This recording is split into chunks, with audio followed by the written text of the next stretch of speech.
Okay, so I did get the okay to record these from Code Platoon, so I'm going to try and record this one tonight and then post it up to the Slack channel. I don't know how that's going to work out. I've never done this before, but we'll find out. All right, so this evening we are going to jump into built-ins, and we've already seen some examples of this like when we did the change and the time, and we talked about the to fixed. That's a built-in method. Or we saw like math.floor and one of the examples, that's also a built-in method. So anything that basically JavaScript is providing to us for free is a built-in method. Like we don't have to go out and write all the code for basically like floor division or like ceiling division or truncation, all of those things, splitting a string, splitting an array, like adding elements or subtracting elements from an array. All of that stuff is already built out for us as a basic, useful method. Now, like I said, and with some of these examples, what we'll try and do is solve the problems without relying too much on built-in methods. Because without understanding how a for loop works, it becomes very difficult to understand like the built-in method .for each or .map that basically does a for loop and then also executes a function that mutates the result for everything that you're running the map or the for each on. And so like it becomes a very small piece of code compared to writing a for loop. But if you don't understand what's happening in the background, you can write these for eaches and these maps, and it basically you'll eventually run into situations where you won't know how to use it because you don't know what's going on behind the scenes. So a methods overview, a method is basically a function that is bound to any given data type, a string, number, array, object. Methods tend to always perform actions on or using the value being stored in that data type.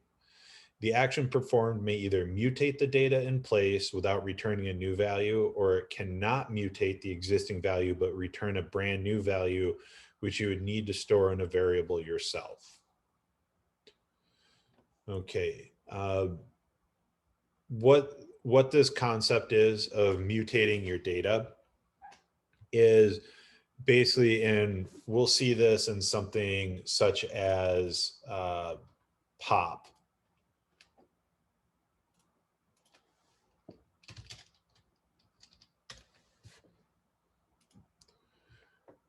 Okay, so pop method removes the last element from an array and returns that element.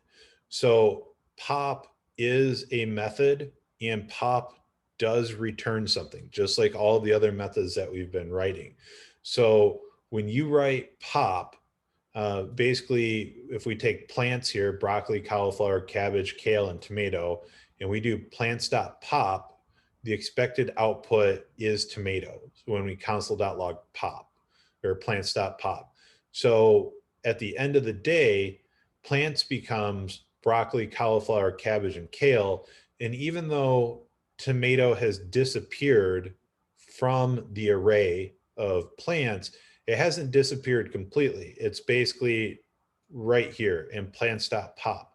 And if we don't do anything with it, it will go away, but we can save it to a variable. So like for instance here, let me just open up a new replit.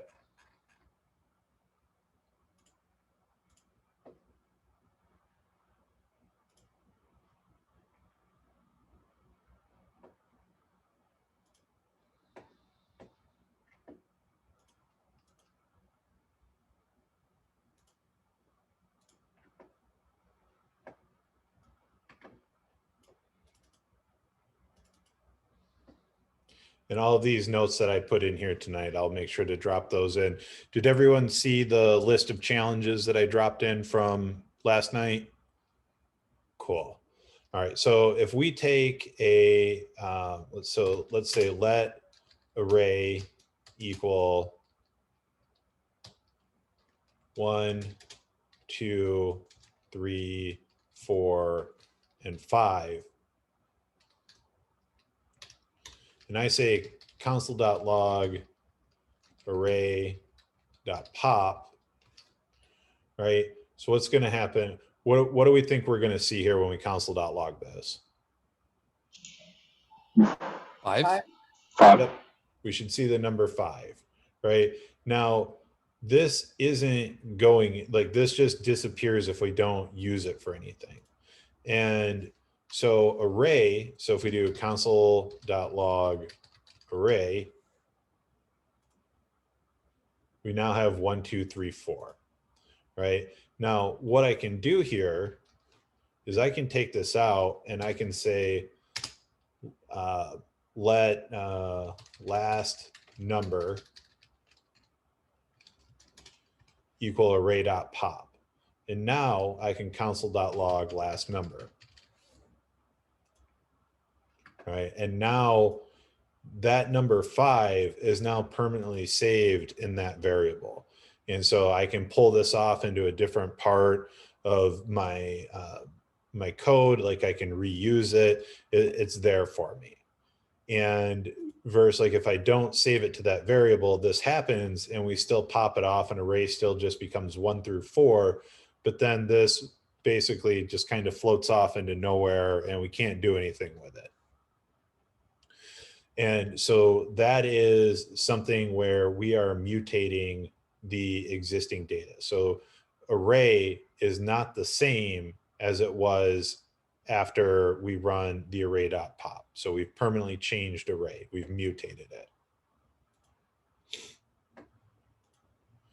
All right. And so that is one where we would mutate it. And let's see here. I think we should be able to do JS.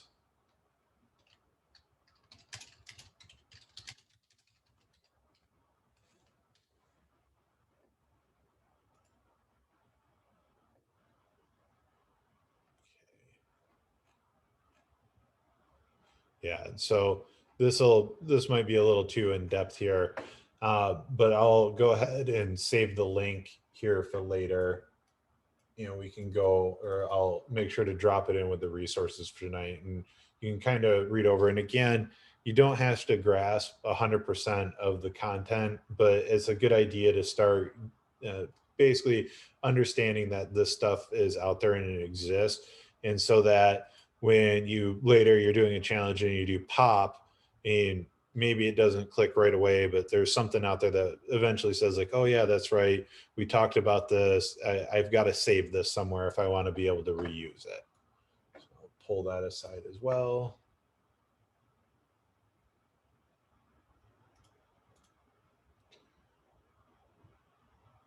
All right, so, and again, we kind of talked back here, like there's the different types of values. So like we've got string, we've got number, we've got array, we've got object. Each one of those is going to have its own set of built-in methods. And some of them will have the same method, others won't be the same. And it'll be something that's tricky in the beginning because you'll be like, oh, you know, I know that I can do this with a string and maybe I can do that with an array, and you try and type the same thing in with an array and it'll just give you an error. And so we can, and we throw an error when we do that. So if I do let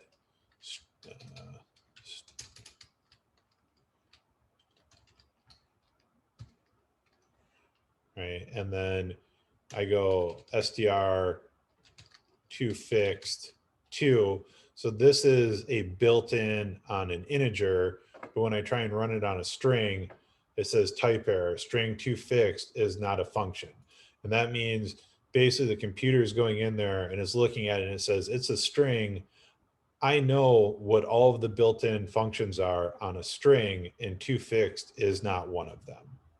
Right. And we can do this with functions that we write as well.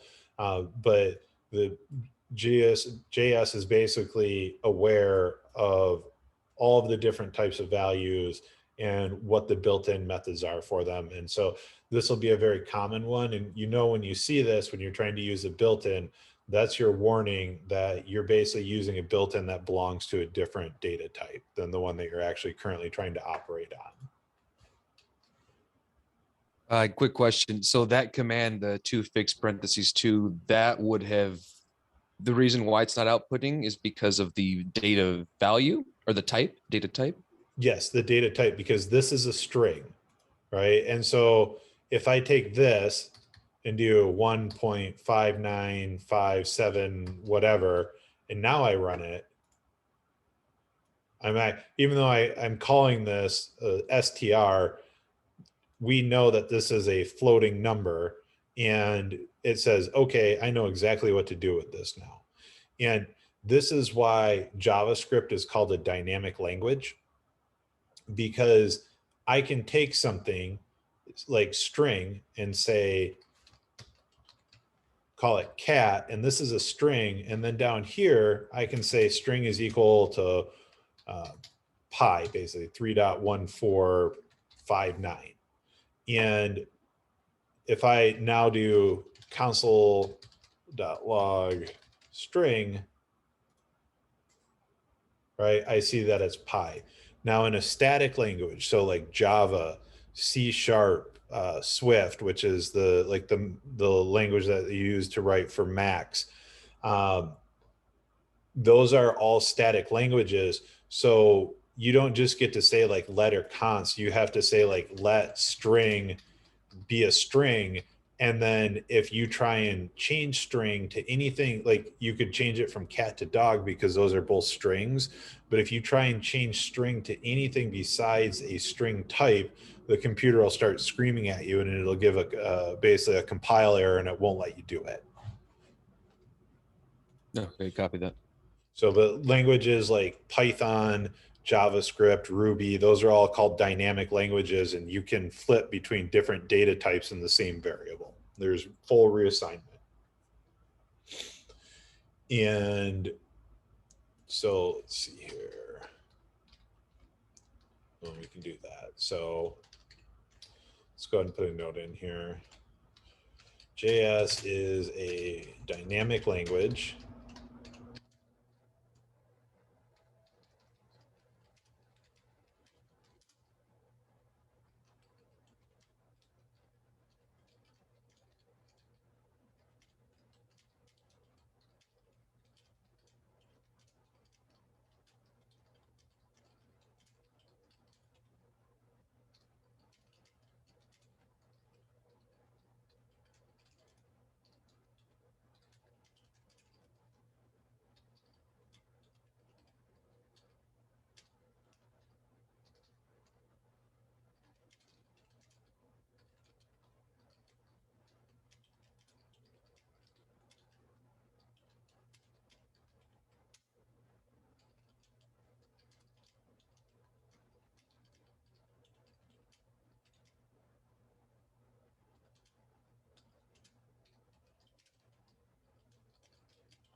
Right. And so it's kind of like the famous Jeff Goldblum line for Jurassic Park, right? Like just you were worried so much about figuring out if you could, you never stop to think if you should. And just because JavaScript will allow you to change a variable that started off as a string into one that is now an integer or a Boolean or something like that, is typically bad coding practice, and it makes your code more confusing to read. So it's something that even though you can do it, you should probably try to avoid it as much as possible. All right. That helps both parties, correct? Yes. I mean, that helps everyone, just formatting your code, just keeping it clean. Well, in keeping it clean, but I mean, you can write very clean looking code, but if you're just reusing variables and like reassigning them and reusing names over and over again, so everything starts to look the same. Right.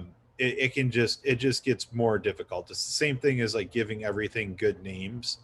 And so like I would never want to put str, which is pretty common shorthand for string, and then put like this, right? Or Right.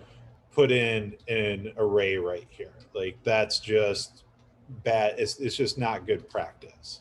I see. And so that's where kind of like the shorthand defaults are let string equals string, sorry, let str, let int equal a number, let r equal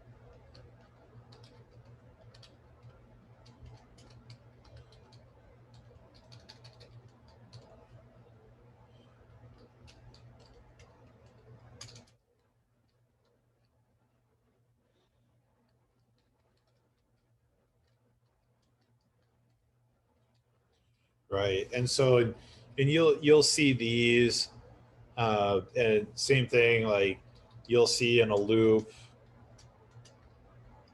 is going to be an iterator. Just do this.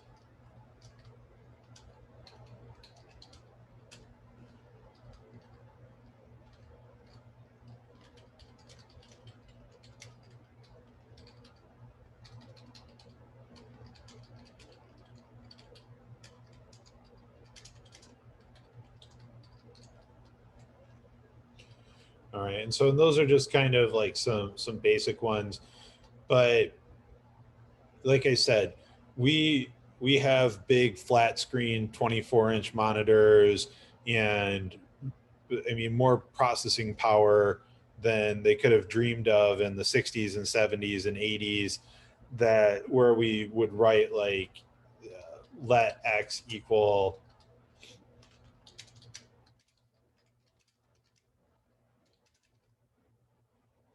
right. So x could be anything. It doesn't tell me what it is or isn't. Uh, and so it's the same thing, like let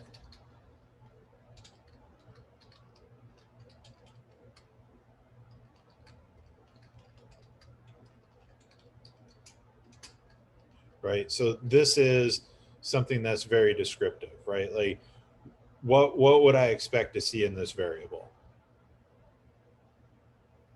The Not a trick product question. Yeah, the product two number. There you go, right? So, and what is now I've coded myself into a corner. As someone who knows math has to tell me product is that's multiplication, right? Yes. Yeah. See, that's why we like I don't like recording these, because now everyone knows that I don't know what the product of two numbers means, and it's out in the internet forever. Okay, so I had a question. What's the difference between the single tick and the double quotes? Aren't they both strings? yep, they're both the same thing. That's just me being sloppy. Okay. So all of the data types that JavaScript recognizes would be string, integer, float, and Boolean? Or are there probably more? I don't know. Yeah, so I mean we've got and these are just kind of like I said, like these will be like shorthand variable names that you'll see commonly in code. That's Okay. not meant to be an exhaustive like data type. So I mean, yeah, you'll have like strings, we'll say numbers, floating numbers, arrays, objects, and booleans, right? Those will all be ones that you'll commonly see. Okay.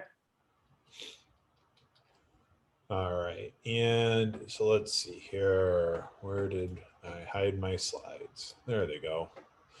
All right, and so and the other thing that you'll see is that some of these methods will take a input and others will not, right? So like when I did .toFixed, there's an input in that, right? So when I do let float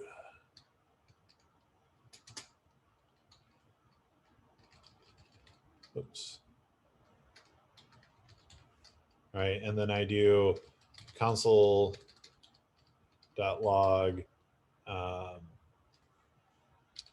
float.toFixed 3, right? For toFixed to work, I need to basically add in an input. But when I did pop, notice there's no input. It's just automatically going for that last number.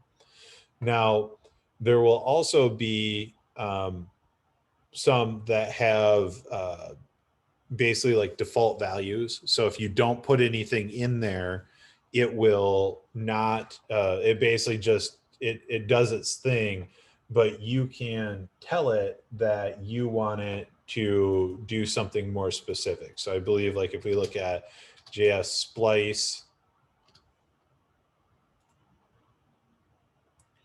right? So we can do a splice with a start, stop, and well, let's see here. So splice method changes contents of array by removing or replacing existing elements and or adding new elements in place to access part of the array without modifying it.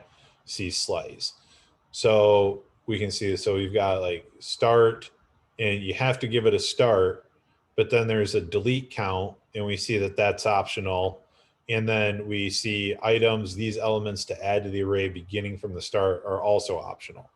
So you could write slice like this, you could write it like this, or you could write it, oh, it's not letting me back up anymore. I broke it.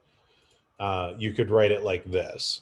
All right. So, and as long as you give it what is required, so the start, it will do its thing. Right. And so we can see here, so like start, delete count, item 1, start, delete count, items, multiple items.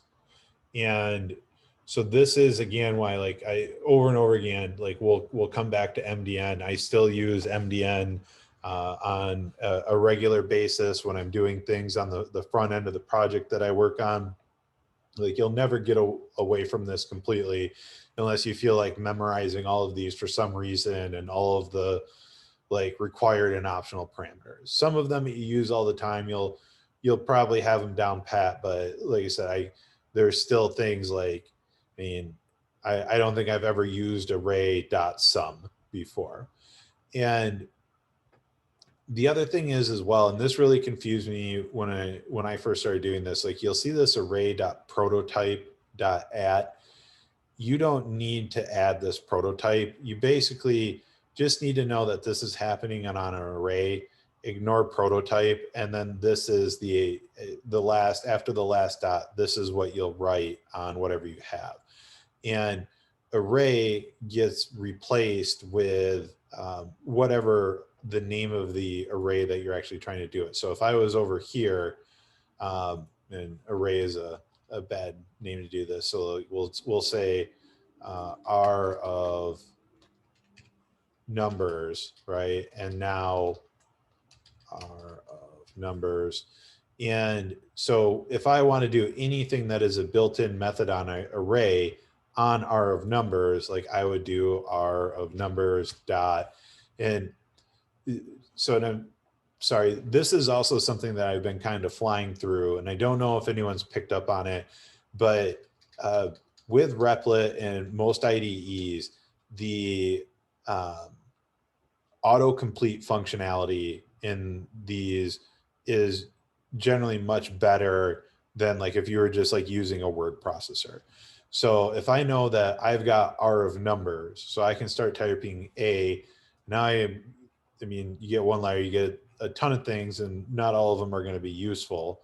But by the time I get to R, like we've kind of narrowed it down here a little bit. There's still a lot of stuff because of array, but I can see right here that one of my variables is R of numbers, right? So I can pick this, or if I don't want to pick it with the mouse, if I get to here, hit the down arrow once, I'm on it, hit tab, it auto completes for me. Now, notice as soon as I hit the dot, it's going to give me this. All right. And so now I have all of a list of all the built-ins that I can use. And so this is also going to be helpful, especially in the beginning where you don't necessarily know all of the, like what built-ins are used for each like data type that you're working with. And so I know that I can do pop and throw that in here. And let's see here. I don't know if it'll give me too much when I mouse over it. Okay, so it gives me a basic description, right? So it removes the last element from an array and returns it. Let's go ahead and take a look at Splice. All right, so here, if I hold my mouse over it, click on it, pull it up here, now I get Splice. So it's telling me a start that has to be a number, delete count, and you see this question mark. So basically we know that that can be optional, and removes an element from an array, and if necessary inserts new elements in their place, returning the deleted elements, right? Param start, param delete count. So like these will give you a little heads up, or kind of like a little cheat sheet as to what you're working with, right? And so now I know if I run array of numbers splice without anything in it, I'm hoping it'll give me an error number. Oops, array is not defined. Where did we blow up at? So, and again, same thing here. Reference error, array is not defined. At home, runner, blah, blah, blah, blah, blah. Index.js 413, right? And so I've got array here. I changed my name, and now that's not defined anymore. So I can use my error method or message to get back to where I blew up, right? And let's see here. So I don't think it did anything. It shouldn't do anything.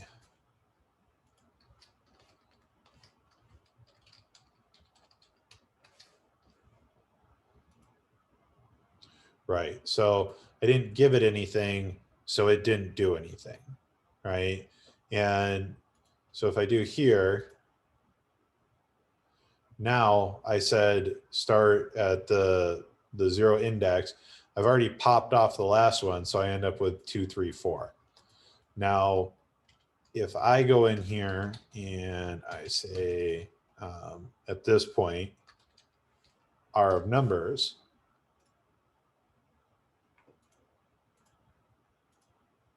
right? R of numbers is just down to 1. So again, I mutated that original array a second time. So here's my 5, here's my 2, 3, 4, and then I'm just left with 1 as far as my R of numbers. And so you can see, like as I move through, like if I'm moving through a larger function that I'm writing, we can manipulate the data quite a bit, but we lose this original set of information. And so we don't necessarily have anything to compare it against. So we'll talk about that. And a lot of times in functions, what will happen is we'll come into a function and we'll take the value that's passed in and we'll save it to a different variable right away so that we can continue to modify the new variable inside the function without losing that original bit of data that came in, so that we have it to compare against before we send it back out of the function to make sure it did exactly what we wanted it to do. All right, let's see here. All right, arrays. Before I hop into the next section, anything anyone wants me to swing around, cover again, talk more about before we move on to the next topic? I have a quick question. How come in Replit we don't use semicolons after each line of code? So JavaScript does not require that.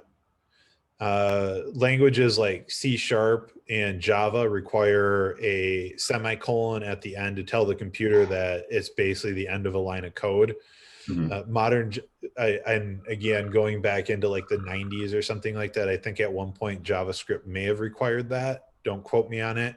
But I mean, for at least since the 2000s, there's been no requirement of having that semicolon at the end of the line. And Okay, yeah, because when I was going through the free code camp, it only accepts code with the semicolon at the end, so I wasn't sure if it was just outdated or what. Yeah, well, and so it becomes a stylistic difference, right? So if you show up to work and you're working on a piece of software that's been around for 10 or 15 years and it's already got all of its code with semicolons at the end of it, probably what they're going to have you do is install a package in whatever you're using to write code to enforce the fact that like a semicolon will go at the end of it. And like for us, it's the opposite. So you like at work, if I go into my project and I try and put a semicolon in, and as soon as I save the file, it sweeps out all the semicolons.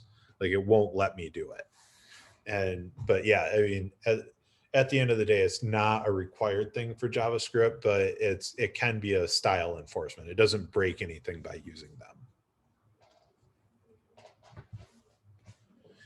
Anyone else? We're good? All right. So next section here is arrays. So using built-in array methods, push adds an element to an end of the array. Pop removes an element from the end of the array. So let's go ahead and take a look at this. All right, so let's go ahead and get rid of all of these consoles up here. Whoops.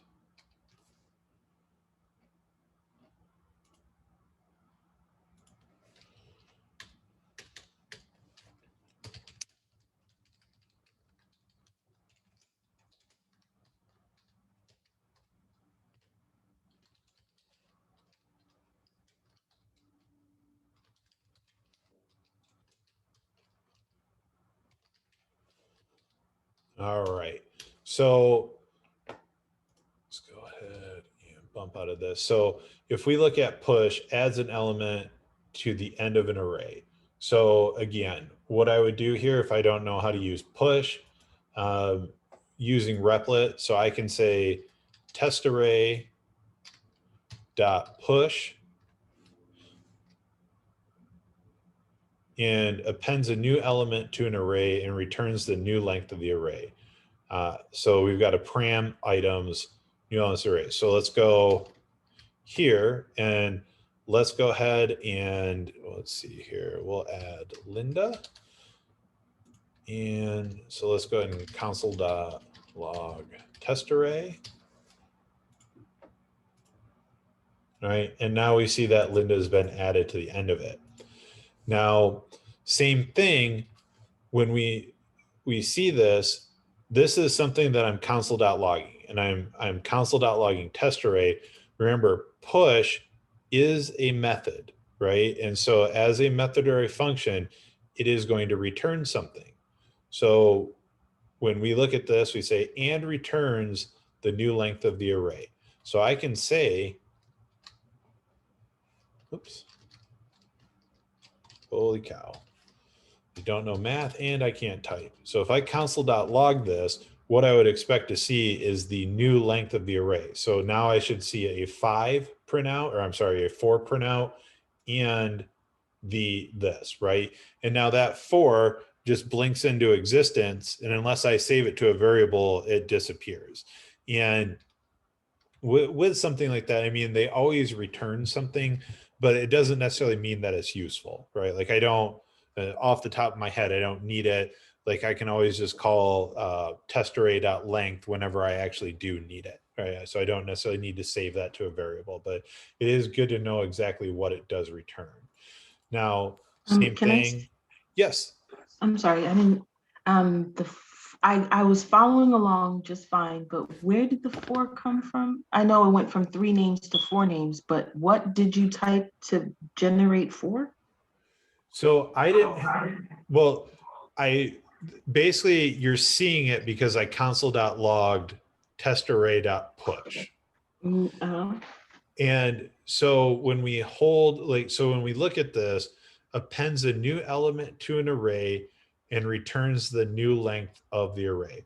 So dot push is a function. So I could write this as basically like function push, right? New element, basically instructions to add element to the end of the target array, and then return array dot length, right? So that's basically what dot push is doing. It's there is somewhere in the underlying code of JavaScript, there is a function that's written that looks just like this, that has the instructions that is basically telling it how to modify an array each time the same way, adds it to the end, and then to return the length of that new array. So the length and indices are different, right? The index numbers and the length are 2 different things. Yes. So what is the index of Charles? 0, Okay. What is the index of Linda? 3. And that's kind of what I got confused on too, because I was expecting 3, but saw 4. And so I'm guessing it's just accounting for the amount of items inside the array. Yes. Yep. So indexes start at 0. The length is the actual number of elements in there. And it's like, it's basically counted in human counting instead of computer counting. Okay, got it. Thank you. Yeah, I just Yeah. wanted to clarify that too. Yeah. And that is, as you go through these challenges, like getting mixed up between index numbers and length it's kind of like a rite of passage. It's going to happen, and it's going to happen a lot. And but it's something to think about, like when you do something and it comes out one number lower than what you were expecting, like now you know maybe that's like one of the first places you look to. All right. I just had a question off of that one. Sorry. Yeah, So no problem. is it safe to say, or I mean, we don't have to define it right here, but that example that you used, sorry, can you just hover over your mouse? Just yeah. So the test array dot push, or it basically adds to the key, correct? It mutates the array that your Charles, Nathan, and Kim by adding Yes. Linda. Yeah. So just small correction. There is no key here. Objects have keys. Arrays don't have keys. Arrays have I'm index using the- positions. Yep. But yes, so whatever you put in here, it's going to tack on to the end. And then it's going to spit out the integer, right? The 4. Yes. That would be, gotcha. And excuse me. So if you, and I'm not saving that 4 to an array. So it just spits it out and then it goes away. Like I don't need that 4 for anything. The only thing I care about is that I get Linda added to my array of names here, right? Like that's the primary thing. So I care about the action, not necessarily what the return value is. Okay. Copy that. Okay. And then, so next we've got pop, and we already kind of did that one. So same thing. Let's go ahead and get rid of this. I can do pop. Oh, sorry, I don't want to do that.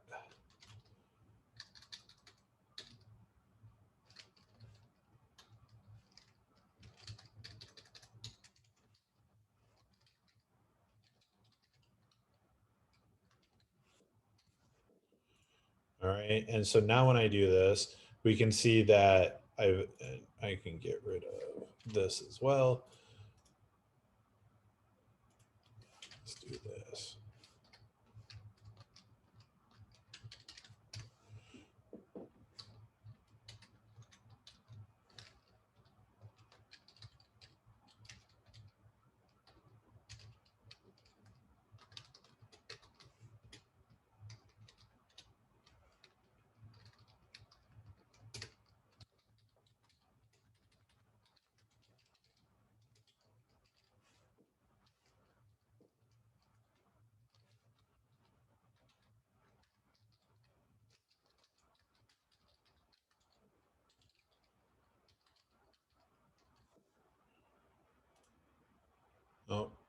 console is not a function. What am I doing here?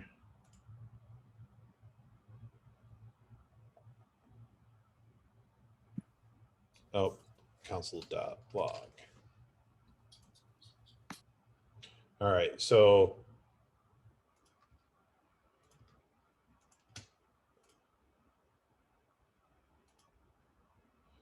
now we can see that before we run .push, we get Charles, Nathan, and Kim. And I must have gotten rid of my .push.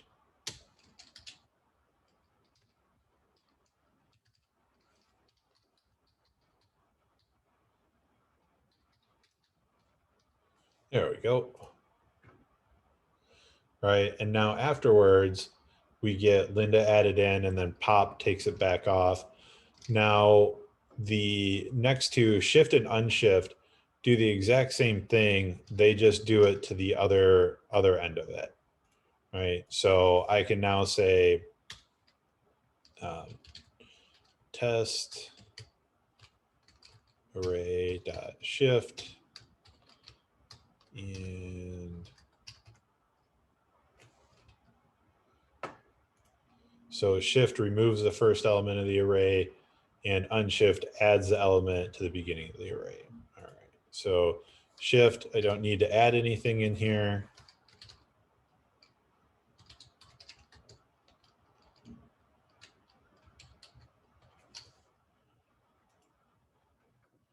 Right, and now we just see Nathan and Kim. So I've been bumped off from there.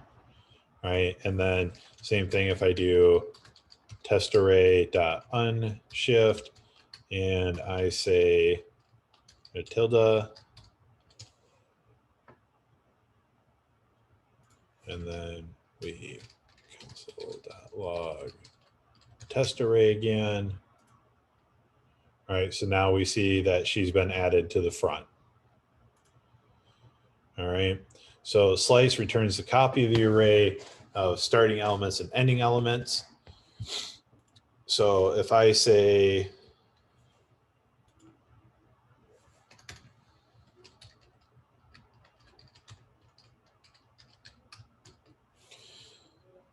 so, and notice like it'll even help me out here. Like, where do I want to start? So let's go ahead and start at 0. As soon as I put the comma in, notice how that it gets the bold print for end. We'll say 1, and we can call it. And now this should return what we call return a copy in place. So when I do console.log test array here,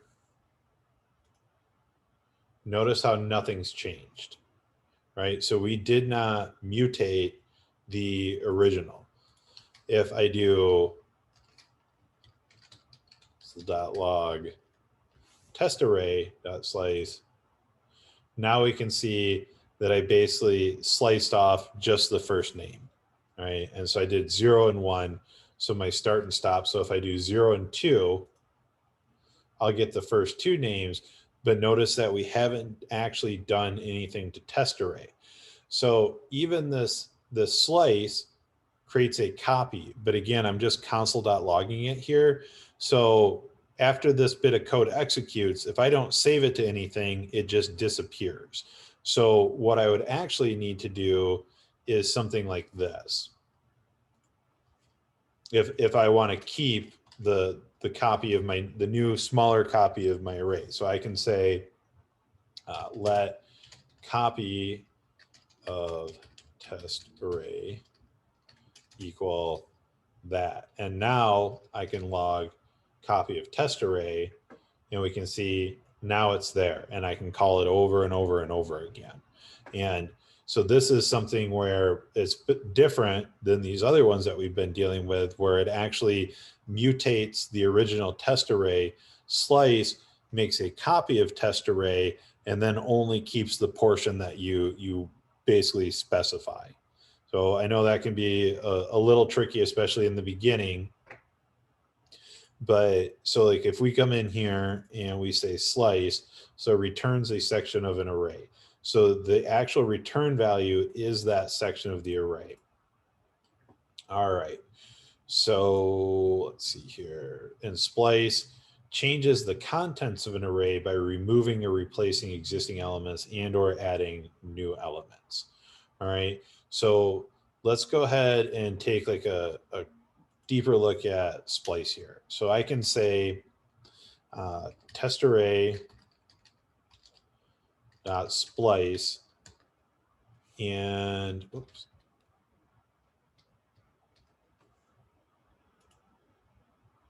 So we've got a start number, a delete count, and then the you see the overload there. So let's go ahead and if we run test array splice one, let's do console.log test array, right? We see that we've now just cut off the first part, and this is test array. So we've actually changed test array here. And so if we give it, Excuse me. Go ahead. Is there any way could we just comment out the top part and like start over? I'm getting kind of confused with following what's going on over on the right-hand side. sure. Because whenever you run it, I just don't know where to look. Okay. Well, it's always going to keep like it's going to spit out an order. So it's always going to be the bottom as the newest bit of code, but I'm happy to get rid of some of these console.logs.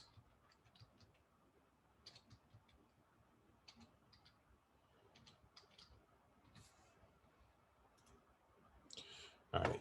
So let's do this.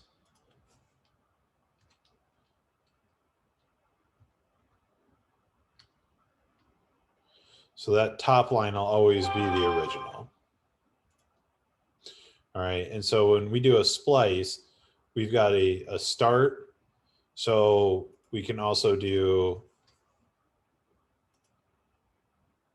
that. And so notice that we're basically, and what it's doing is it's taking if we do one, it's taking that first element and it's going right after that first element and it's getting rid of everything after that.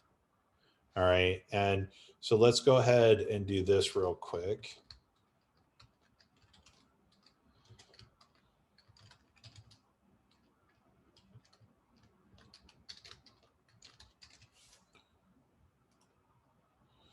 Right. So, or I'm sorry, it's grabbing the first two and it's getting rid of everything after that. Now we can also give it a start and a stop, right? So we basically said, keep these two, get rid of these, and then save the last one. And let's see, so if we do this and give it a 1, so now we only skipped one person, right? And then we keep going from there. And then we can also, let's see here.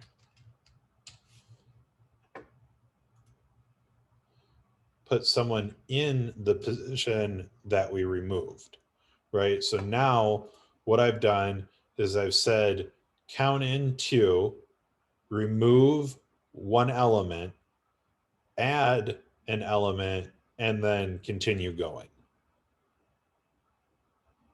Right. And so you can see that we can do a lot of different things with Splice. And so it's the same thing. So I can say, if I don't want to have a endpoint, I'll probably have to give it one sec. I think I can do 0.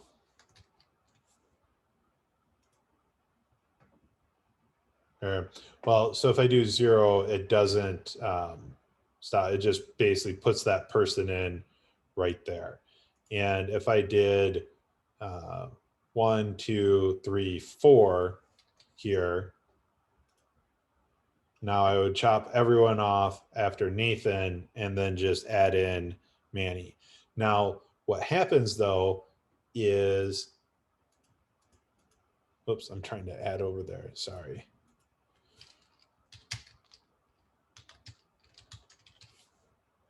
So now if I want everyone gone after my first two people and add Manny in, and now I've added someone else here, I end up with a bit of an issue, right? Because now the numbers changed and I've counted to 4. Okay, so what we can do here is we can start looking at things like basically basing this off the length of the array. So I could say, right, I believe I should be able to say test array dot length -2.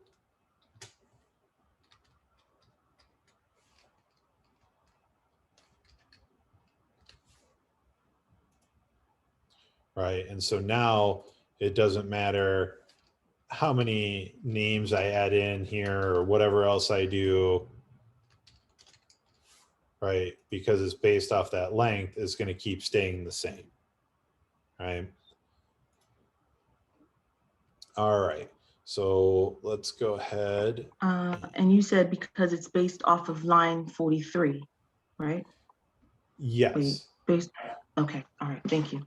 Right. Well, so what I did is if I just put a number in here, it's a fixed value. So if I put a 4 in here or a 5 in here, it's going to look at that the same way every single time.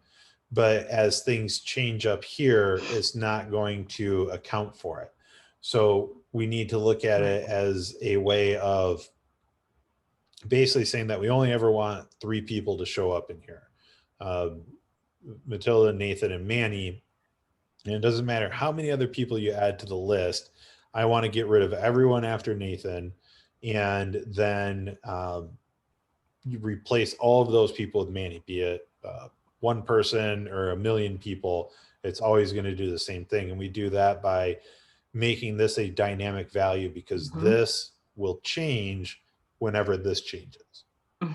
Okay. Thank you.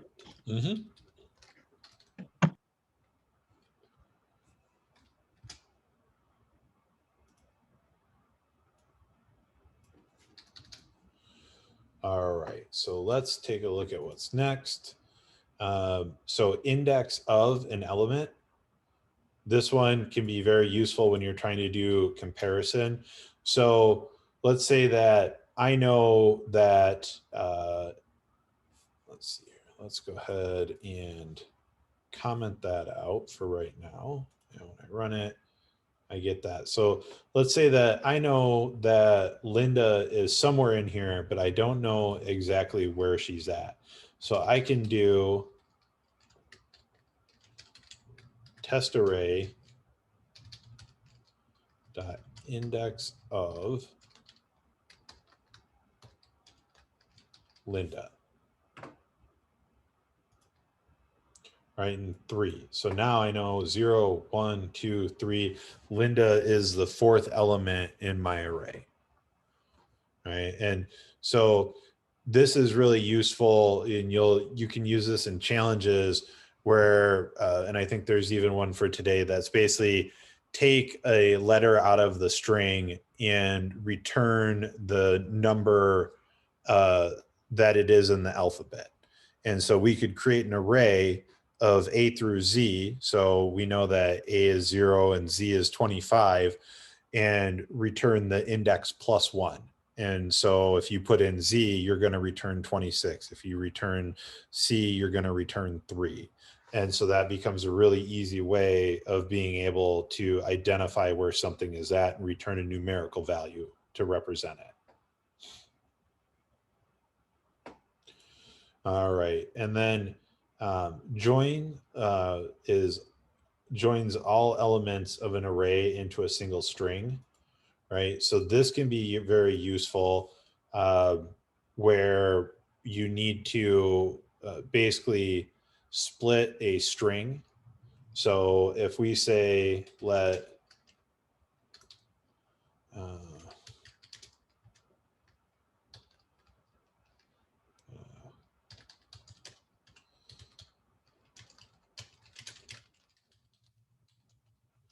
right, and so now when I do console.log phrase, let me just go ahead and get rid of these two.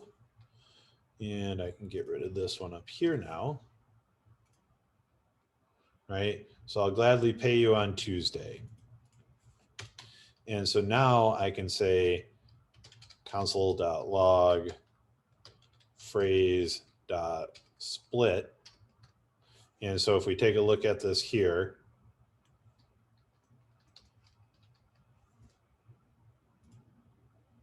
it doesn't give me too much of a description here, but what split does is it takes a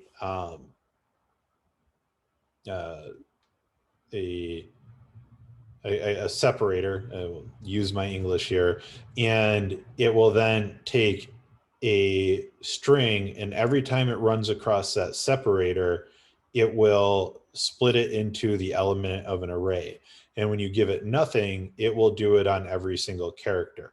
So when I run this, I get an array with all of my letters in here, right? And let's say that I don't want to split on every letter, but I want to split on every word, then I can add a space in here. And now I get this. All right. And then same thing. Now I can say console.log, and let's go ahead and do this.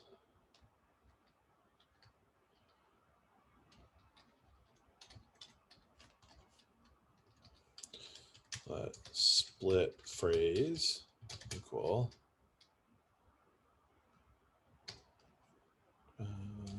that. And now we can console.log split phrase. And now we should still see the same thing, because now I've saved this to a variable, right? So that's there. And so now I can take and say split phrase dot join, right? And a string used to separate one element of an array from the next in the resulting string. If omitted, the array elements are separated by with a comma, and as an element of an array separated by there. So let's go ahead and run this and see what happens, right? And so because I didn't do anything, it basically just shoves a comma in there. So this is very useful if you're trying to make a comma, like a CSV file, a comma separated value file, which is what's used to parse a lot of data. But I can also come in here and I can add my space back in, right? And now I'm right back to where I was. And where this is useful is if I say, I want you to delete gladly out of here, right? And I say to do it out of the string, it's a little bit more difficult.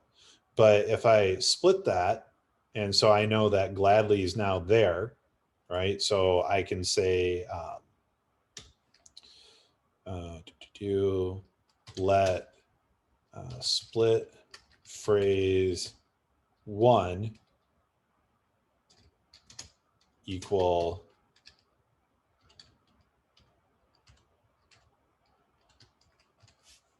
and then add it in there. Oops, what did I do?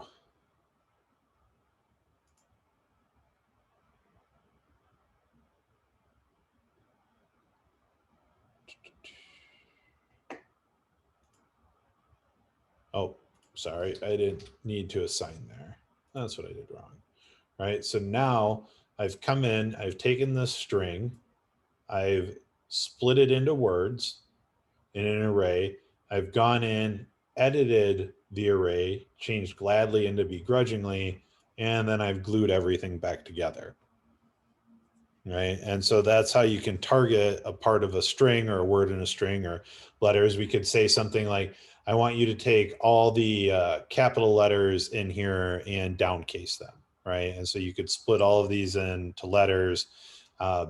And obviously you would just run like the 2 lowercase, the built-in. But if I said, how would you go through and put all of these letters to lowercase without using the built-in method to lowercase, which would be like a type of a like an interview challenge or something along those lines, then that's what you would end up doing is you'd have to split things apart, mutate them one at a time, and then put them back together. Right. Or to make it even more challenging, like if I said, like, let's invert it. So if it's already uppercase, I want it lowercase, and I want all the lowercase letters to be made uppercase. Or that I want every other letter in an entire string to be uppercase, right? So, and that's when we can get into some of the things like the string manipulation by splitting it into an array, targeting the elements of the array that we need to modify, and then gluing it all back together at the same time. Question. Yes. So when you're talking about these interview questions, are they expecting us to tell them the method off the top of our head? No. And I mean, well, good news is you don't have to tell them the method off the top of your head. Bad news is that a lot is anyone familiar with the concept of whiteboarding? It's almost as much fun as waterboarding, but like you get to basically stand up in front of an interviewer or a group of people, and they'll say, show me how, or walk me through how you would basically downcase or like make every other letter in this string capitalized. And then you'll start writing pseudo code on the board, and you walk them through the process that way. And for some people it's terrifying, for some people it's fun. When you get it right, it's definitely a lot more fun than when you get it wrong. And at every step of the way, people do both. When I went through Code Platoon, my mentor was a computer science PhD and was an architect, and had worked in like a secure building for the NSA, had worked for eBay on like a frontline team, like all these different things. And he told me stories about he had a whiteboarding coding interview where he got up there and like 30 seconds into his whiteboarding experience, he had the worst nosebleed of his life, right? Like, I mean, it's just, it happens to everyone. And I will say that the industry is doing a better job of trying to get away from it. And some places, because I mean, to a certain extent, it's almost like a hazing or like an initiation ritual. And some places will still stick to it because of the exact same thing, the hazing. Like, I had to do this 20 years ago when I was a junior developer, so I'm going to make everyone that walks through the door sweat just like I did. To like when I interviewed at 6 companies when I got out of Code Platoon, and one of them made me whiteboard, but they were like super friendly with the whiteboarding experience. Like, I mean, like they were shouting out answers to me as I was going, like, I mean, helping me through it. And so more often what's going to happen is like you're going to have a take-home challenge, like something like this, where you're going to code it in a Replit or how you do, and then you're going to send the challenge in, and then they're going to have a phone call with you, and then they're going to go over your code with you, and they're going to ask you why you did this or you did that, recommend improvements. And so here's a little hint, because I am an interviewer for the company that I work for. If someone senior to you is saying, do you think maybe we could have improved the code right here, don't ever say, no, this is as good as it gets, because normally they're pointing it out because there's something wrong there. And it's never good when people go, nope, I think that's great, that was definitely the best way to do it, because it does happen all the time. All right, so that was a little aside. For each and .map are kind of similar. I'll cover for each, but I'm also going to pull up MDN. And excuse me, notice, like, I mean, purple means I've been there, right? Like, notice all of these MDN things. Like, I mean, I'm in here for my work all the time, right? And so, like, I just had to write a for each at work the other day. And when we start to get in for each, a method executes a provided function once for each element in an array. So notice we run into a little bit of new syntax here. So we've got the fat arrow function in here. So this is an anonymous function inside a built-in function. So let's go ahead and take a look at that real quick. So let me comment this out, and we'll come back here. And where are we at with our test array? So let's do a console.log test array. right? So we've got a pretty good test array here right now. So I can then say test array dot for each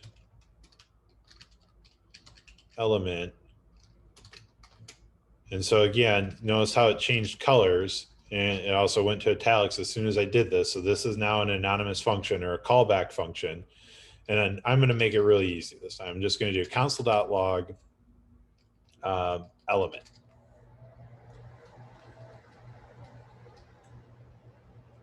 And so when I run this, right, I just go through and spit out each of the names. Now, let's take a look at this one. So let's say let number array equal 1, 2, 3, 6, 99, 104, and 302. Okay, so now I could say number array dot for each element plus 1, right? And because it's going to return it, it won't do anything to the console, so I need to wrap it in a console.log statement. Oops, undefined. What did I do wrong here? Let's splice.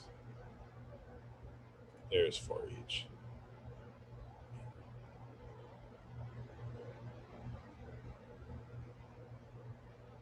Okay, sorry. So the return value is always undefined on this. So let's go ahead and do this then. And see, I don't have all of this stuff memorized, and like you'll see me make mistakes in here. It happens to everyone. So I can take this though and say console.log. Right? And now what I've done is I've gone through every single element and I've done +1, right? And you can do all sorts. I mean, like I could call another function in here on it. So like I could say let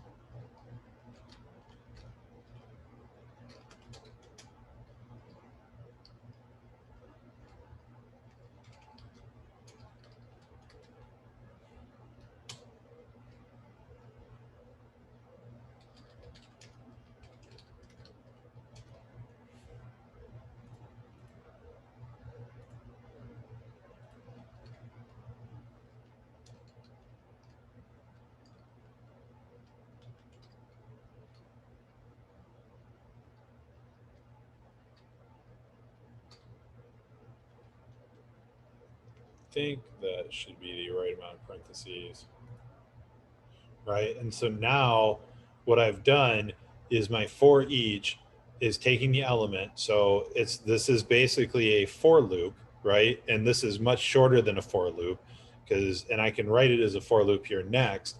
But basically, so we're saying take this element, so take 1 and call multiply by 2, an element becomes 1. And so now we come up here to multiply by 2, number becomes 1, this becomes 1, we times it by 2 and we return it, and then we basically console.log it. So we get 2 and we go through each one of these, right? And if I wanted to do the exact same thing in a for loop,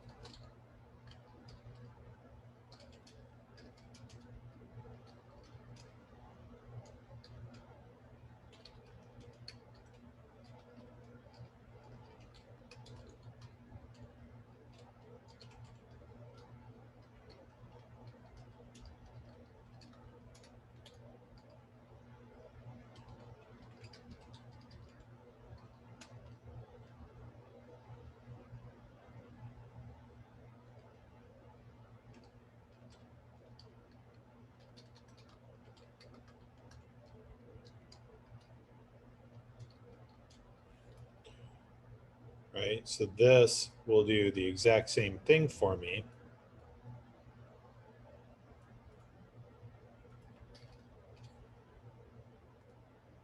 Right? So I got the exact same result. You see, I had to write all of this additional code to be able to get there. And same thing, I'm timesing it by 2. And this is, it looks weird because it's an oversimplified example. Like I wouldn't write a separate function to multiply by 2, but let's say that there was 30 lines of code in here and it did 16 individual processes to whatever I'm putting in here, then I wouldn't want to have it down here and make everything all cluttered up. Like that's when you start to separate things out a little bit. So, but for here, like I can do multiply by 2. And so this bit of code is now doing the exact same thing as this bit of code.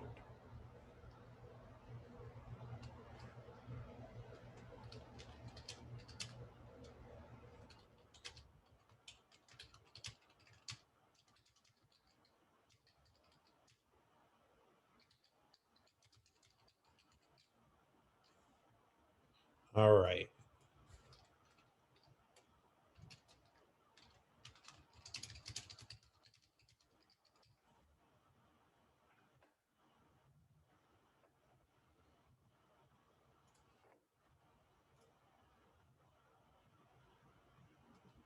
All right. So that's it for the slides and kind of going through that. Are there any other questions before we take a short break here and then jump into the challenges for the evening?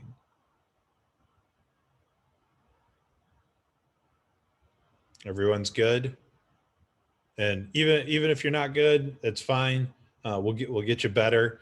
I mean, I'm glad I've got as many people to do sticking with it. I know this stuff can be tough. Like I said, it can make you feel like your brain's on fire.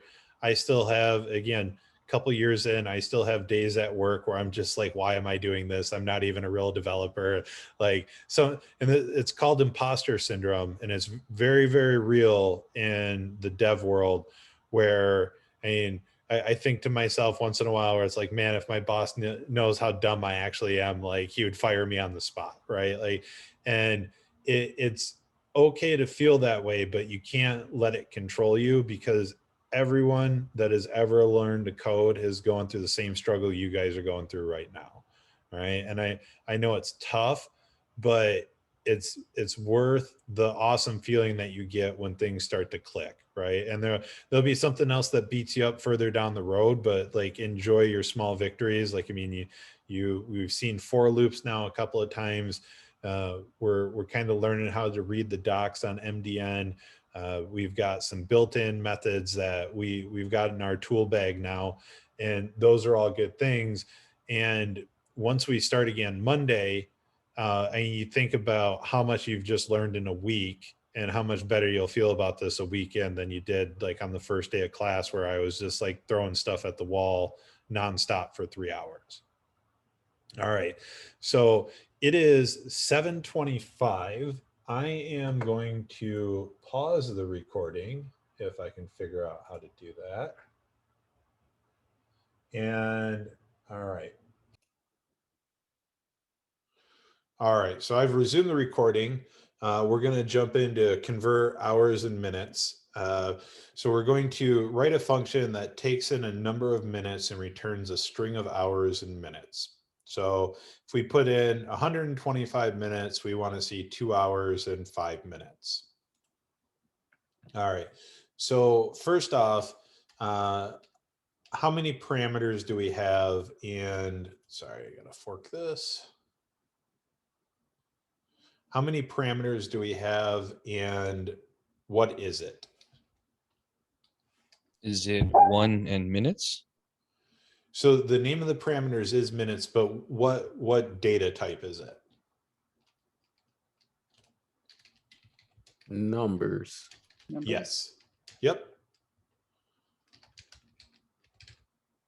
Gotcha. Yep. So we're only asking for whole minutes. Like, there's no needing to account for seconds in here or anything like that.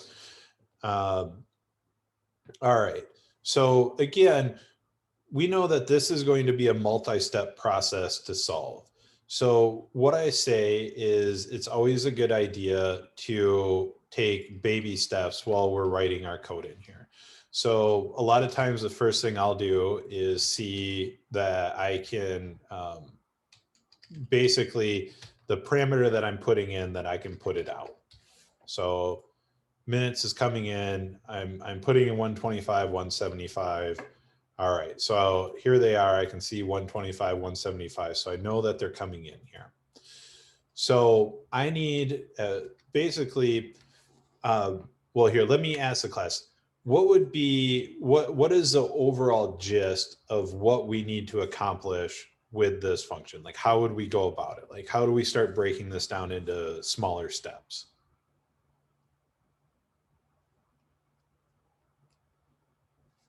I guess we could start by dividing the number of the hours by minutes. So 60. I'm sorry. Okay. Yeah, the other way around. Yep. Divide the total number of minutes by 60 to find out how many hours we have, right? And Right. that's going to give us a fraction, right? So if I say minutes divided by 60 in here, and I'll just comment one of these out for right now. And let me also just grab this.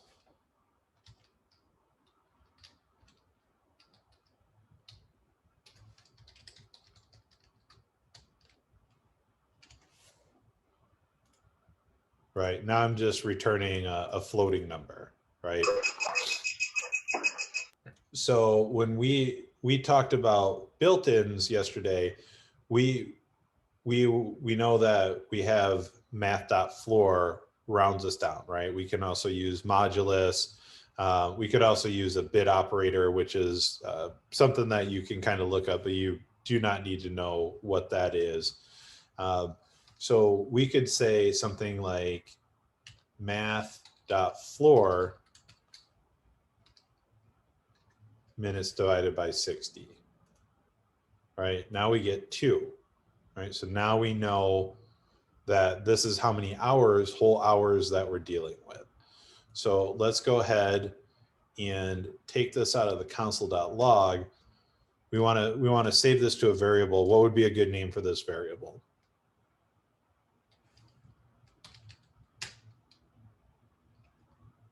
What are we calculating here?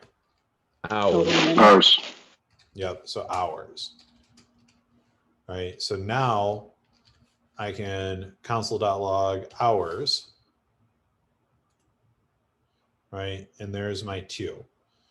So now that I've got 2 hours, what else do I need to calculate?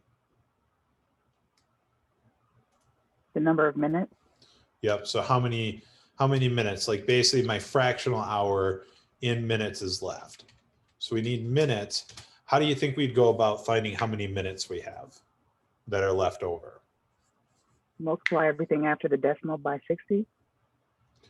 No, I wouldn't want to go that way because, well, actually, will that work? I don't think so. I think there's a better way to tackle yesterday. it. Is it like a float? Is it something you talked about yesterday where it's just the remainder that you show? Or a float number that you show, something that you discussed yesterday? Yeah, the modulus shows it, but I think we're trying to make it a little too complicated. So we know that minutes is the total number of minutes that we have, right? And now we know that we have hours as a whole number, and we can multiply that by 20, right? So now my 2 hours becomes, or I'm sorry, not by 20, by 60. I had the 2 in my head. So now I have 2 times 60, that's 120. So now if I take that from my total minutes, 125 less 120, now I know that I only have those 5 minutes left over, right? And so now if I take a look at this,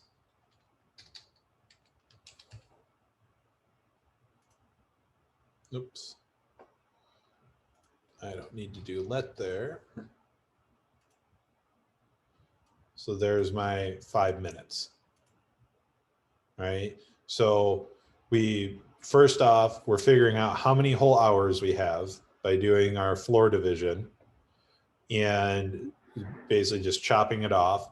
And then we know that we're always going to have a whole number here as a number of hours. We multiply that back by 60, and then we can take our total minutes. So if we were to say that 120, right, we know that's going to be a 0. There's no leftover minutes there. All right, so now what we need to start looking at doing is basically being able to return everything. So first step in that is, let's see here, what is the phrasing of the sentence here? So it's just hours and. So I can say $ hours,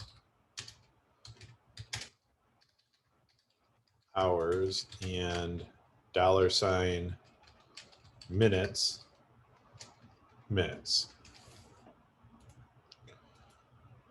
right? So there's my 2 hours and 5 minutes, and that's a console. So if I do this, what's going to happen?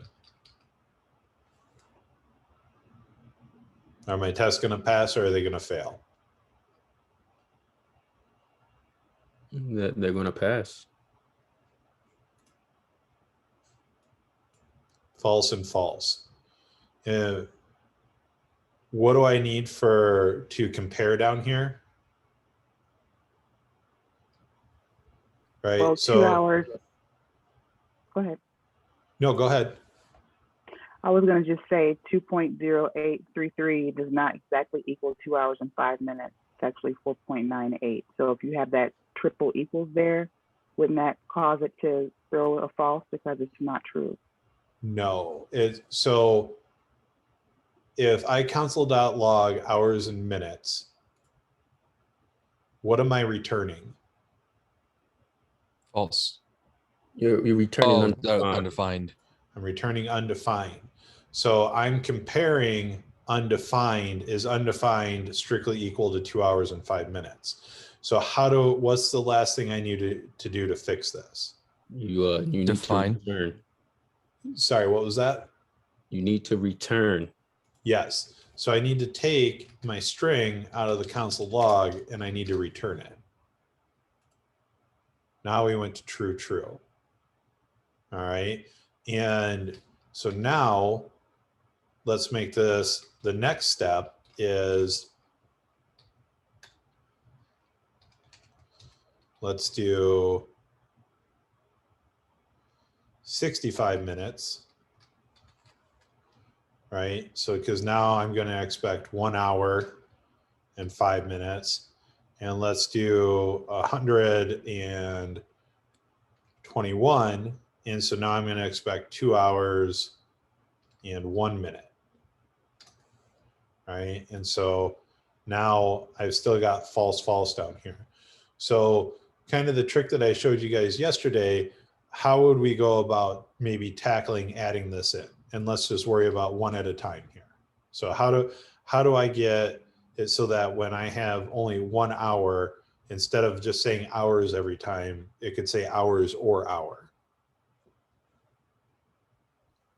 It's the ternary operator. Yep, it's the ternary operator. So the ternary operator is going to basically have a condition that I'm comparing, and then a true value and a false value. So it's always condition, question mark, true, colon, false. All right, and it doesn't have to return true or false. It just, that'll be our value. And so what are we looking for? What are we trying to compare here?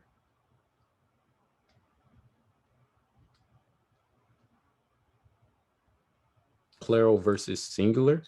Right. So when would we want the singular value?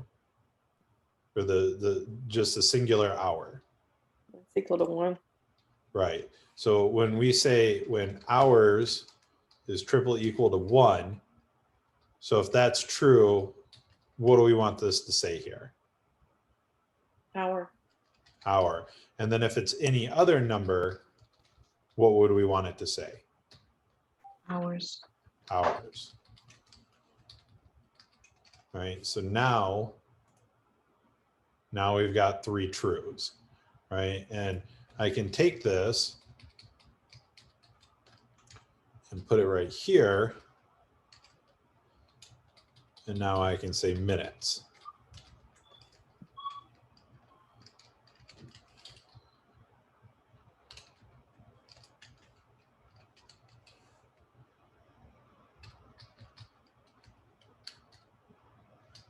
Oops.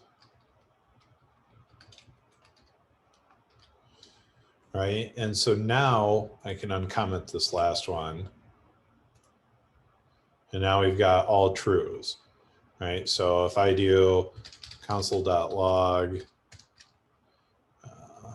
hours and minutes, and I do 60 minutes, right? I get 1 hour and 0 minutes. If I do 61 minutes, I get 1 hour and 1 minute. If I do 62 minutes, I get 1 hour and 2 minutes. And if I do 122 minutes, I get 2 hours and 2 minutes. So now we'd be passing all of the test cases that they asked for down here. So is the ternary operator starting to make a little more sense? And how and why we use it? It's basically just an if statement. Okay. So we got that one. Let's see here. I know average velocity. Didn't have it. So we did hours and minutes, right triangles. So we did the SpaceX countdown already. Let's take a look. So get the Camel Case. Let's take a look at that and see if that'll be something that we want to tackle tonight.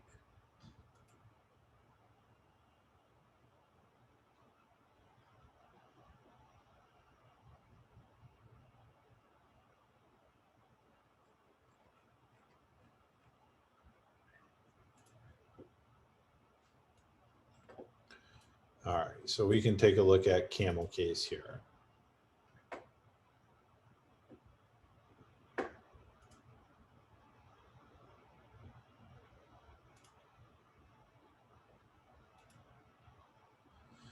Just 1 sec.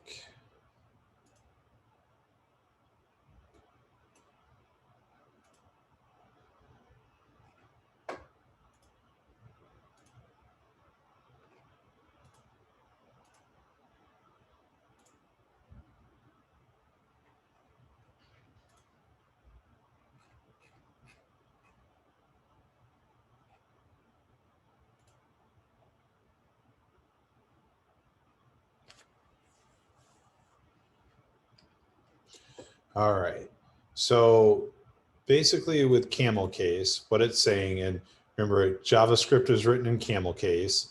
Other languages and other common ones, so like Python or Ruby, is written in Snake Case. And so that's what this is. Between every word, you'll have an underscore. In Camel Case, after the first letter or after the first word, the capital letter is always uppercase. So what this is saying is there are a couple of variable naming conventions in programming. They're Camel Case and Snake Case. The JavaScript language subscribes to Camel Case. Camel Case is a naming convention for a variable that contains multiple words. 1, the entire first word in the variable's name is lowercase. 2, every subsequent word's first letter is capitalized. 3, there are no spaces or underlines between words. They are combined together. So my first name is that. So in this challenge, you will write a function that takes in a Snake Case argument and converts the sentence to Camel Case convention. Do we think we want to try and tackle this one as a group, or do you guys want to split up and try and tackle it?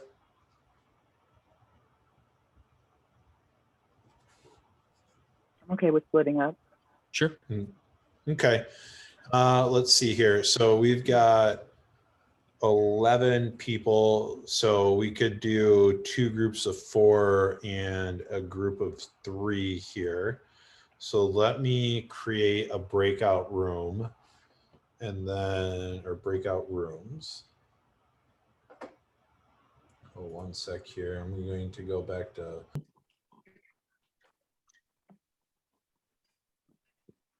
It went that good, huh? No one, nothing. All Oh, right. yeah. Our group actually, I think, got the answer as we were about to separate back into the main group. Yeah. It was Don. Okay.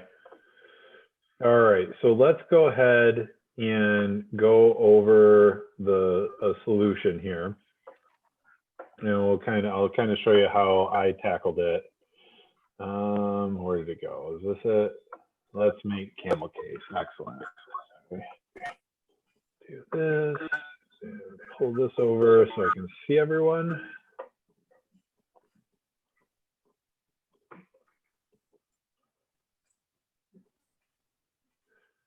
All right. Okay, so if we take this, and what I kind of saw in each of the groups, and I cannot stress this enough, is make sure when you have a large problem that you don't try and tackle it all at once, that you try and break your big problem down into smaller, more easily digestible problems.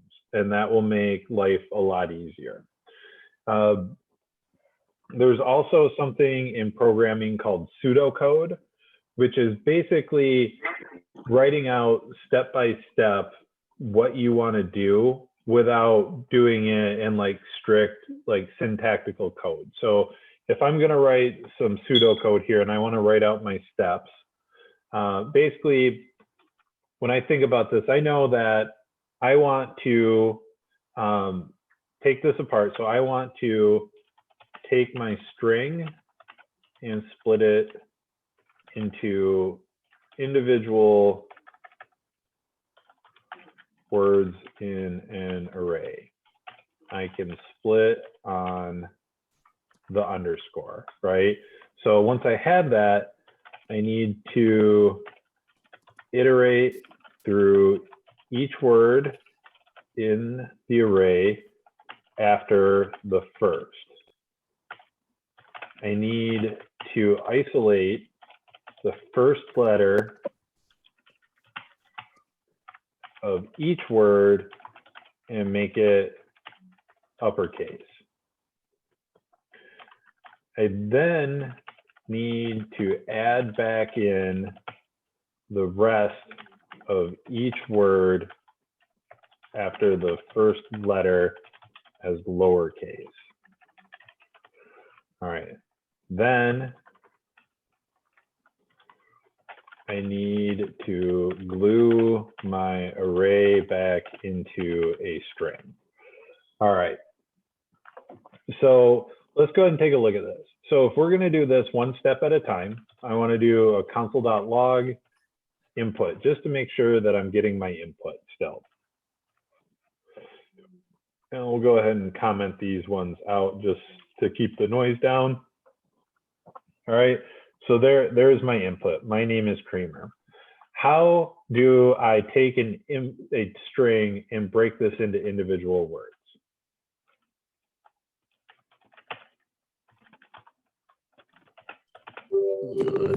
Split method. Sorry, what's that? Split method. Yep, so I can do input.split, and if I do this, sorry, I need to do console.log array. Right, now I just have the whole thing in there as one element in an array. If I do this, I'll have every single letter in there. If I go by my separator, which is the underscore, that's what I'm looking for. Now I have an array and I do not have any underscores. I'm on track. All right, so how do I iterate, like what is the next step that I want to do to be able to isolate every element in my array? Make a for loop. Okay, I want to make a for loop. So I can say for let I equal, and do I want to start at the 0, at the 1, at the 2? I can- The 0. The Okay, 0, excuse me. yep, I'll start at the 0 just to illustrate here. So, and then I want to keep going as long as I is less than my array dot length, right? So that I'm going the full length of my array, and I'm going to go one letter at a time. So now if I console.log, how do I access a single element in an array? The brackets. Yep. Oh, sorry. So the brackets, right? So I can do array I, and there is every word in my array. Now, in here, I need to iterate through each word in the array after the first. So when I say start I at 0, start counting at 0, that means that in my array,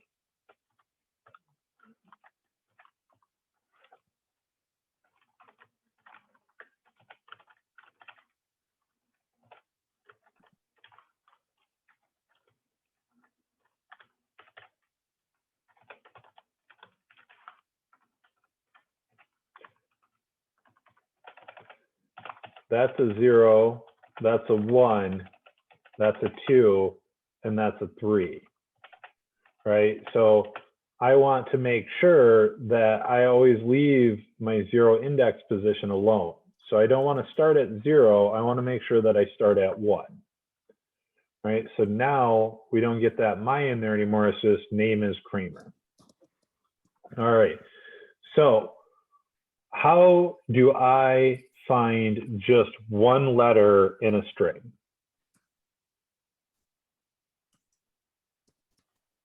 That's going to be the char at and whatever the number that you want to find. Okay, and so if I want the first position, what's the index of that? 0. 0. Okay, so here, so now I'm going to do each element, and then I'm going to take the first character of that element, right? So now I've got NIK. Now, what's the next step that I want to do? Capitalize them. Okay, I want to capitalize them. How do I do that? Is it the upper case? Yep. 2 upper. Yeah, I think it's 2 uppercase. It could just be uppercase. I can never remember, but it's free to try. So we'll run it in uppercase. All right. So there are my capital letters. And so now what I need to do is we'll go ahead and take this out of the console.log. And we need to assign this, right? So I need to say array I is equal to that.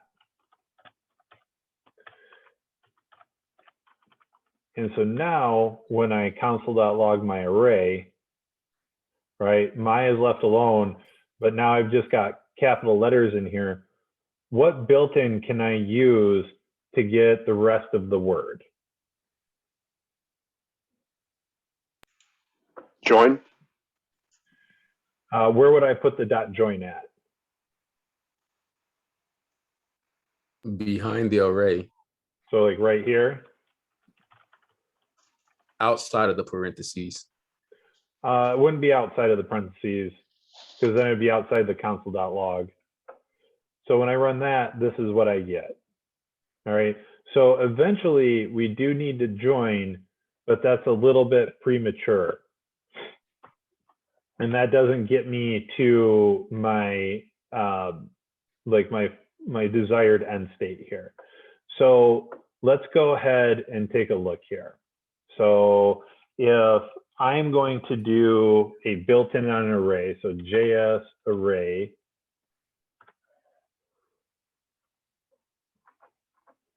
So what was the one that we talked about today that made a copy of something without changing it? That's Splice. Splice, right. So let's go ahead and take a look at array.slice. So with array.slice, I can give it a start position and an end position.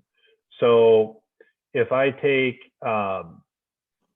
basically the number 2, so that's an index position. So 0 is gone, 1 is gone, and we start counting at 2. Now, if I want every letter in a word, and I'm sorry, I'm looking at array, and remember I said that certain built-ins are used by different ones. So I also have string.slice, right? So same thing, string.slice 31 takes me all the way down to the lazy dog. What if I have just the word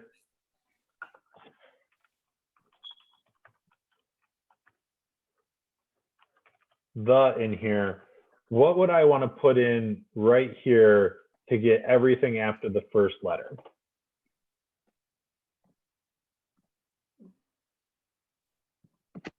One. Let's go ahead and try it out. All right, so there's my expected output, HE. So that's right after that. So now I know that all I need to get the rest of it here, sorry. No, that's still not it. Oh, I'm lost. I bet it's up here still.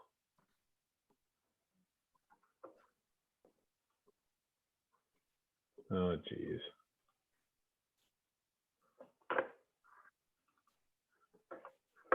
That's the notes.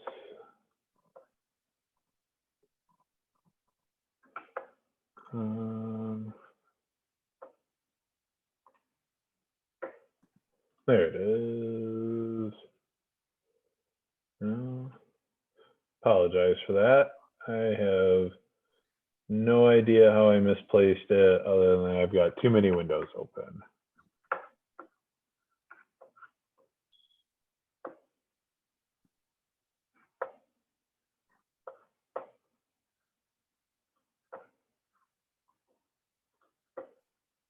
There it is. I apologize.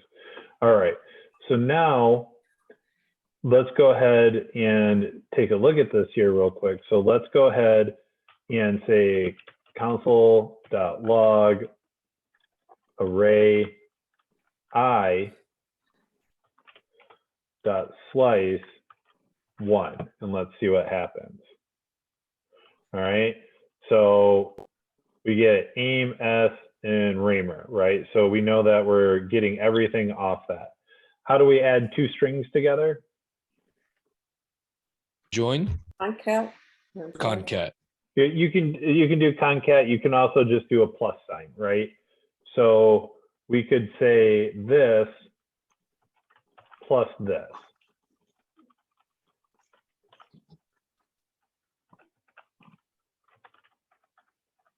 All right, and so now when I run this, I get my name is Kramer.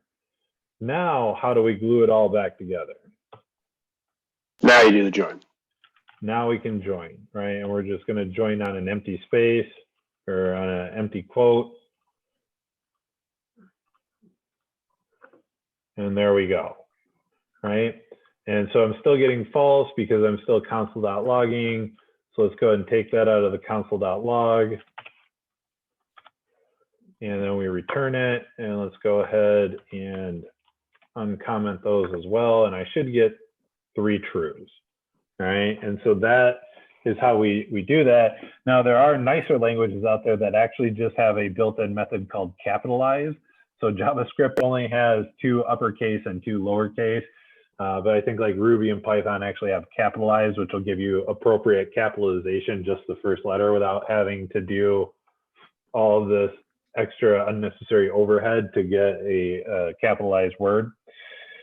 So this one was definitely a step up from the other ones that we did, but is everyone kind of tracking on how much easier it is to do when we think about it and try and break it into smaller pieces, and then we try and solve one piece at a time? Oh yeah, It's definitely much easier that way. that was a lot easier. Okay. And it's one of those things where it's very easy to get sucked in, and like trying to think about multiple things at the same time, and your head will start to swim, and you start to feel lost. Whenever you do that, you just need to take a deep breath. If you got to walk away from your computer for a minute and then come back and say, how can I start on this? And doing pseudo coding and writing down step by step, like how you want to tackle this, is a great way to keep yourself on track, and that you're trying to solve one piece of this at a time. Just real quick, I had a question. Are you able just to you've done it once before, but that for the function, I'm sorry, the for parentheses let I equals 1, can you read it from left to right the way you explained it at the very beginning, essentially what it's all telling each other to do? Yeah, for sure. So, and I'll even do this. So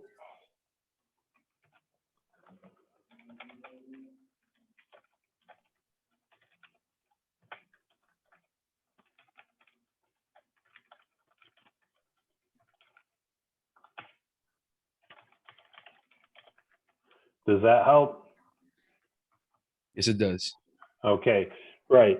So, and I believe this is in the slides as well, but you've got your where you're setting your iterator equal to, the condition for how long you're going to keep counting, and then what you're going to increment or decrement by. So basically where you start, how long to count for, and what to count by. Understood. All right. So we're at about 8:55. So I don't think we're going to start another challenge tonight. You guys are always more than welcome to explore any or all of the challenges on your own and bring questions back to me, and I'm more than happy to answer them for you. You can hit me up. I'll be around this weekend. Like I said, can't stress enough to reinforce what you're doing here by starting to dig into freecodecamp.org, the basic JavaScript section. Are there any questions that you have for me before we call it for the evening? Well, I'll save it for the questions, but I had one maybe offline. Yeah, go for it. Feel free to Slack me is the best way to get a hold of me, and we can talk right through the Slack. Anybody else got anything?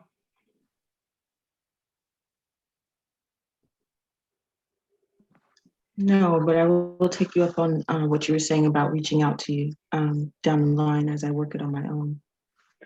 Yep, absolutely. All right, ladies and gents, if there isn't anything else for me tonight, everyone is free to go. I'll hang out till I'm the last one in the room if anyone's got any questions. Thank you very much. Okay, great. Thank you. I'll see you guys next week. Hey, do I refer to you as Charles, professor, teacher? Is there a preference? Charles is fine. I'm not a professor by any means or anything like that.